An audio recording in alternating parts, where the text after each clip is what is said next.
AP Congress లోనూ టికెట్ల రగడ మొదలైంది. కష్టపడి పనిచేసిన వాళ్లకు టికెట్లు ఇవ్వడం లేదంటూ ఏపీ కాంగ్రెస్ నేతలు గొడవ పట్టడం ఇప్పుడు హాట్ టాపిక్ గా మారింది.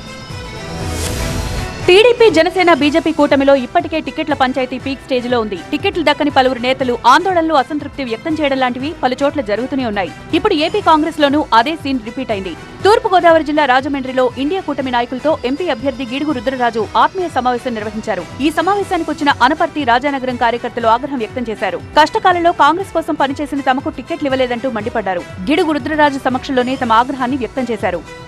ఒక్క రూపాయి కూడా ఎక్కడ ఆశించగల కష్టపడి పనిచేశారు. క్యాంటర్ లెవెల్ కాల్చి మొత్తం గల్లీ కాల్చి మొత్తం తిరుగుకుంటూ వచ్చాను. అయితే గిడుగు రుద్రరాజు మాత్రం అందరినీ కలుపుకుని పోతామని, ఎన్నికల్లో మంచి ఫలితాలు సాధిస్తామని ధీమా వ్యక్తం చేస్తున్నారు. ప్రచారం కోసం పలువురు నేతలను తీసుకొస్తామంటున్నారు. మండల పార్టీ అధ్యక్షులు కానీ మాకున్నటువంటి పార్టీ యంత్రాంగం అంతా కూడా ఈ రోజు ఇక్కడ రావడం జరిగింది. మేమందరం కలిసి ప్రజాక్షేత్రంలో పనిచేస్తాం.